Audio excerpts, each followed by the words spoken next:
Welcome to Infidelity Diaries. Explore the secrets and stories of infidelity with us. Fate often presents us with unexpected surprises. Sometimes these are not just random events, but real trials that test our resilience. This is a story about how my life changed in an instant and how I found the strength to fight for my happiness and love. My name is Maggie Williams, and I am 30 years old. I live in the beautiful city of Savannah, Georgia. I work as an interior designer and am married to Brian Williams, a successful realtor.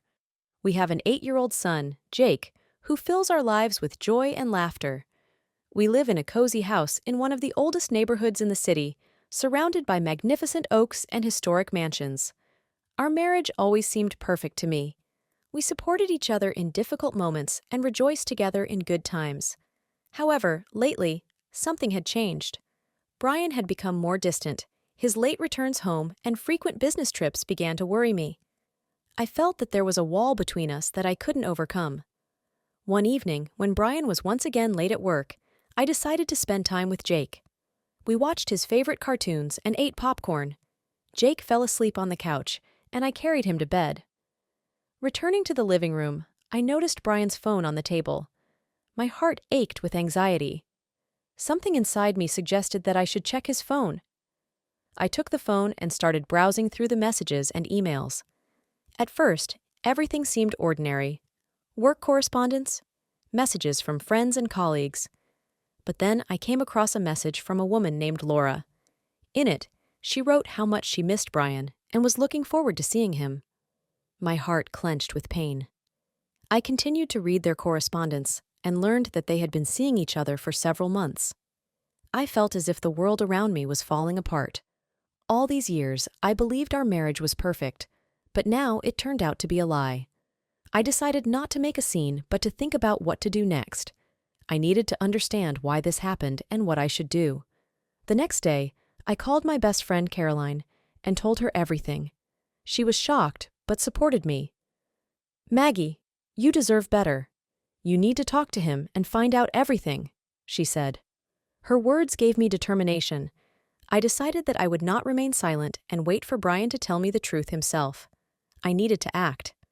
When Brian came home that night, I was ready for the conversation.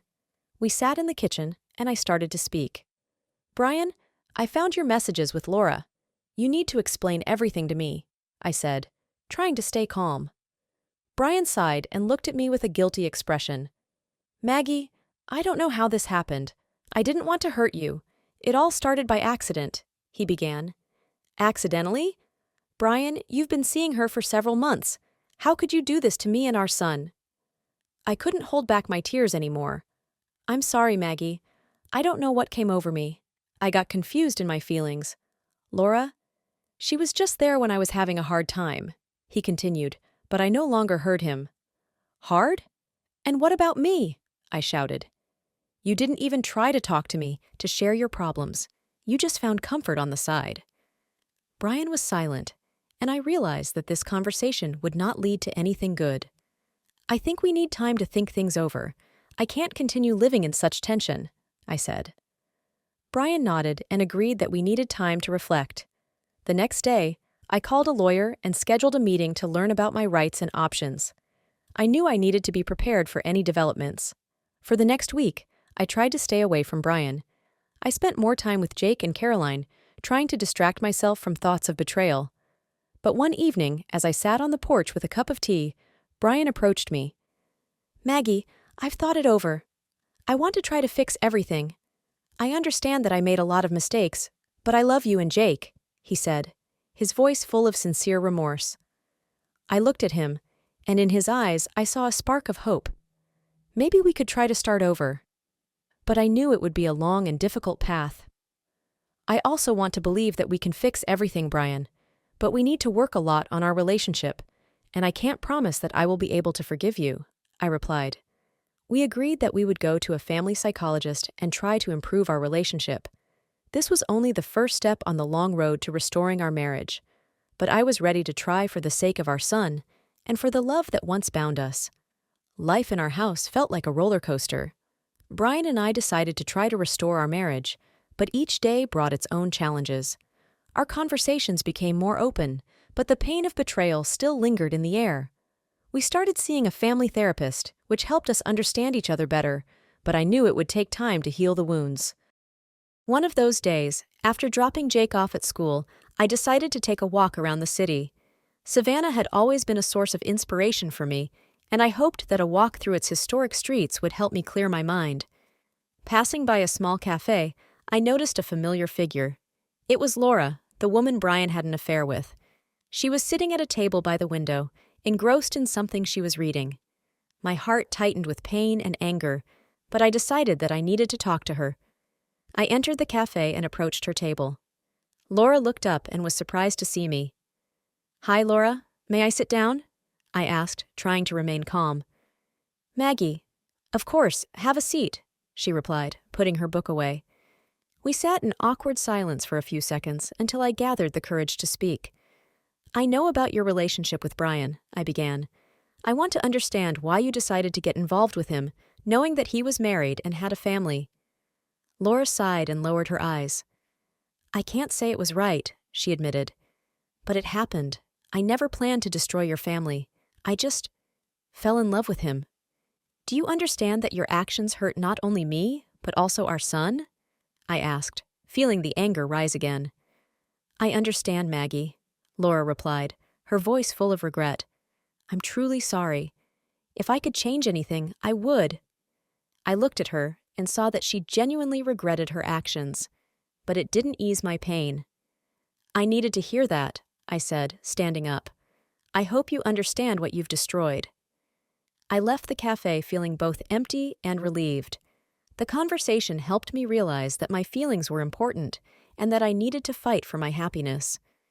Returning home, I decided that I had to tell Brian about our meeting. He needed to know that I had talked to Laura and how I felt. When he came home from work, we sat in the kitchen and I started to talk. "I saw Laura today," I said, watching his reaction.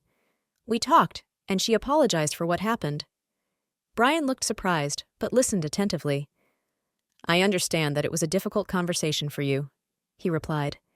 "I'm glad she acknowledged her mistake, but we need to look to the future, Maggie. We need to work on our relationship."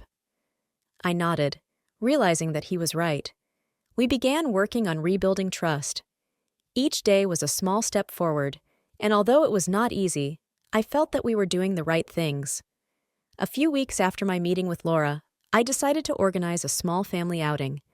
Jake, Brian, and I went for a picnic in Bonaventure Park.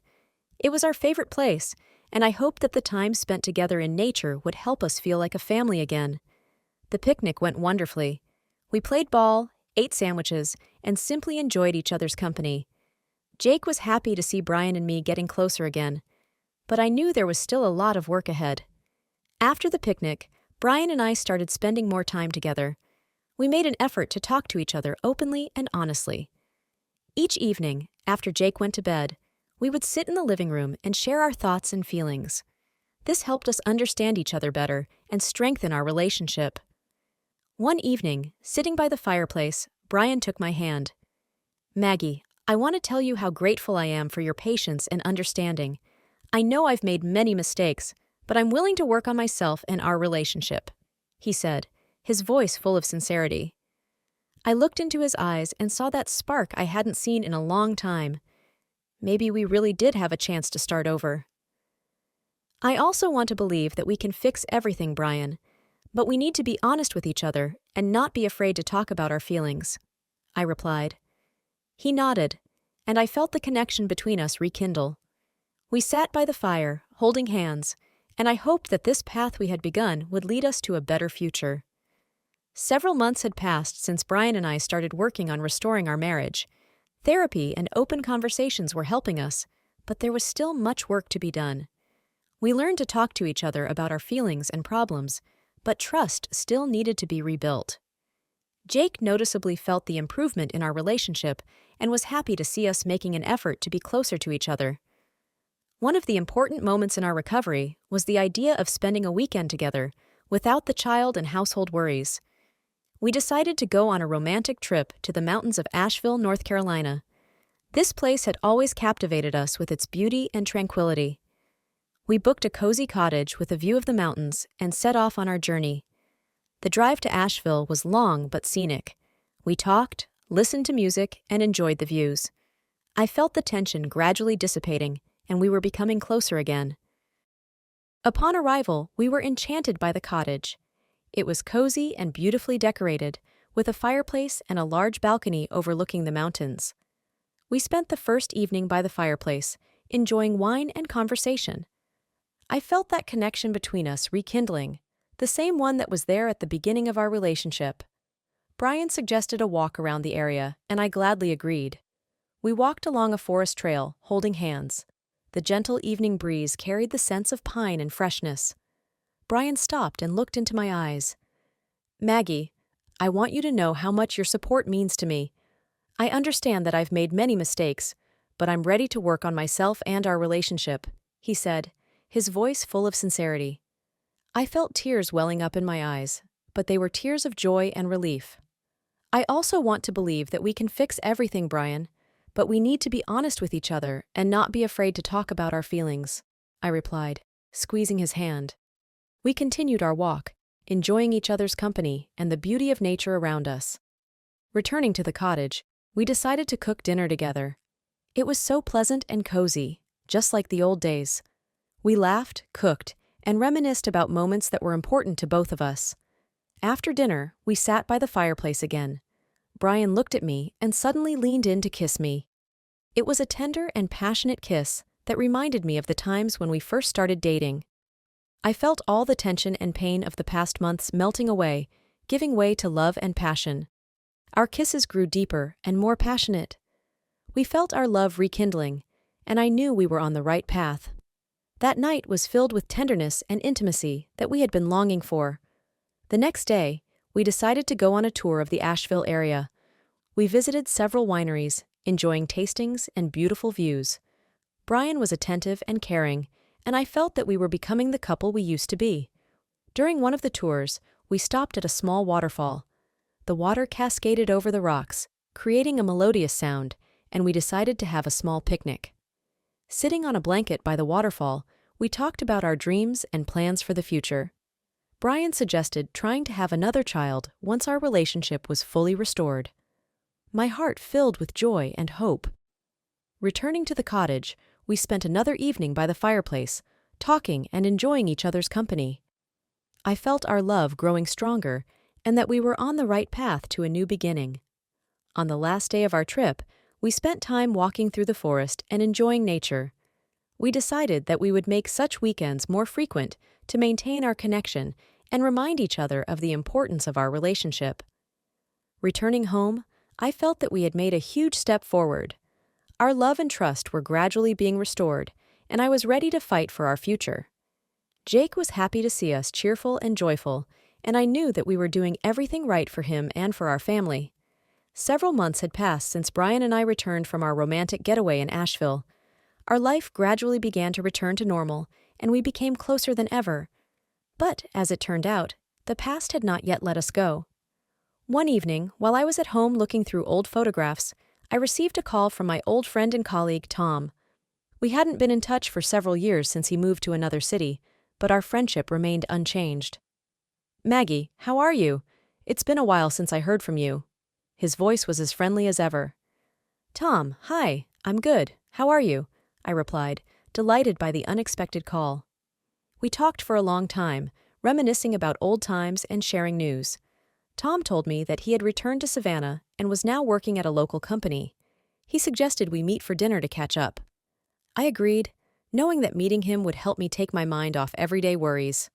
We met at a cozy restaurant on the waterfront. Tom was as charming and cheerful as ever. We laughed, talked, and enjoyed a wonderful evening. However, I noticed that he seemed a bit tense. "Tom, is everything all right? You look worried," I asked when we ordered dessert. He sighed and looked at me. "Maggie, I didn't want to bring this up, but I found out something that might interest you," he began. My heart started to beat faster. I knew Tom wouldn't bring up something insignificant. "What are you talking about?" I asked, feeling a growing anxiety. "I found out that Laura, the woman Brian had an affair with, recently moved back to Savannah. She moved here for work, and I happened to run into her at an event.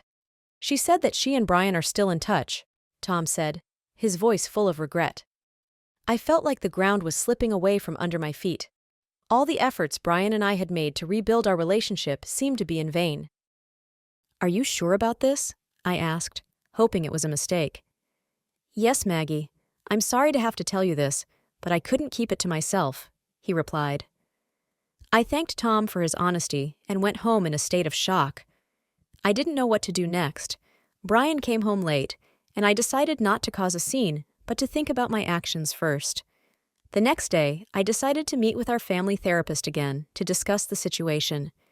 Dr. Evans listened to me carefully and suggested a joint session with Brian. "Maggie, you need to find out the truth and understand what you want to do next. I will help you navigate this situation," he said. We scheduled a meeting, and I felt my anxiety growing inside me. Brian agreed to come, though he looked concerned. When we sat in Dr. Evans's office, I began to share what I had learned from Tom. "Brian, I know Laura has returned to Savannah and claims that you are still in touch. You need to explain everything to me," I said, trying to stay calm. Brian sighed and looked at me with a guilty expression. "Maggie, I didn't know she was back. We did have a relationship, but I broke it off when we decided to restore our marriage." "I don't know why she says we are still in touch," he replied. Dr. Evans suggested we continue the conversation in his presence to help us understand each other better. We talked about our feelings, fears, and hopes. I realized that Brian sincerely wanted to save our marriage, but the shadow of the past still hung over us. After the session, I felt a bit better, but questions still remained. Brian and I decided to spend more time together to strengthen our bond and show each other that we truly mattered. The following weekend, we rented a small country house by a lake for a couple of days. It was a cozy little cabin surrounded by forest. We enjoyed the peace and quiet, walked through the woods, and went boating. Jake was thrilled with the nature and freedom, and Brian and I felt ourselves getting closer again. One evening, sitting by the campfire, Brian took my hand. "Maggie, I want you to know how much I love you and Jake. I'm willing to do anything to earn your trust again," he said, his voice full of sincerity. I looked into his eyes and saw that same spark I hadn't seen in a long time. "I also want to believe that we can fix everything, Brian, but we need to be honest with each other and not be afraid to talk about our feelings," I replied. We kissed, and it was the kind of kiss that reminded me of our best times. I felt our trust and love gradually returning. Back home, we continued working on our relationship. Every morning I woke up with a sense of hope and faith that we were on the right path. But I knew I needed to stay vigilant and attentive to my feelings. It had been 6 months since Brian and I began our journey to rebuild our marriage. Life was full of ups and downs, but I felt that we had finally found our way. We became closer than ever and learned to appreciate each other. But I knew there was still a lot of work ahead. One morning, as I was making breakfast for Jake before school, Brian approached me with a cup of coffee and a smile on his face. "I have a surprise for you," he said, handing me an envelope. I looked at him in surprise and opened the envelope. Inside were tickets for a trip to Paris. "Brian, this is incredible," I exclaimed, hugging him. "I've always dreamed of going to Paris." "I know," he replied, smiling. "I thought this would be a perfect opportunity for us to spend time together and celebrate this new chapter in our lives." We started preparing for the trip, and each day was filled with anticipation and joy. Jake was just as excited as we were, as he too dreamed of seeing the Eiffel Tower and strolling through the streets of Paris. When we finally arrived in Paris, the city greeted us with its splendor. We strolled down the Champs-Élysées, enjoyed the views from the Eiffel Tower, and tasted exquisite French cuisine.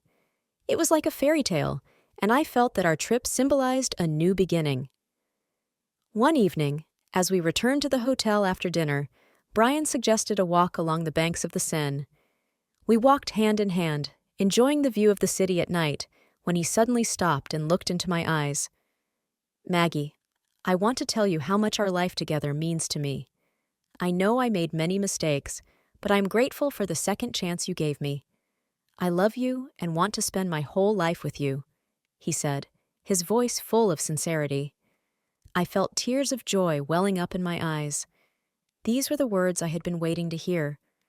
I love you too, Brian, and I'm glad we were able to go through all the hardships and find our happiness, I replied, squeezing his hand. We kissed under the starry Paris sky, and it was the moment I realized that our future would be bright and happy. The next day, we visited the Louvre and spent several hours enjoying the art and history. Jake was thrilled by the vast array of artworks and eagerly shared his impressions with us. I looked at him and felt that we had done everything right for our son. On the last evening of our trip, we dined at a small restaurant with a view of the Seine. I looked at Brian and Jake and felt my heart fill with love and gratitude. We had overcome all challenges and found our happiness.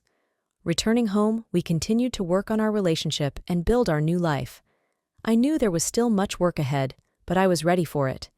We became stronger and closer than ever, and I felt that we were on the right path.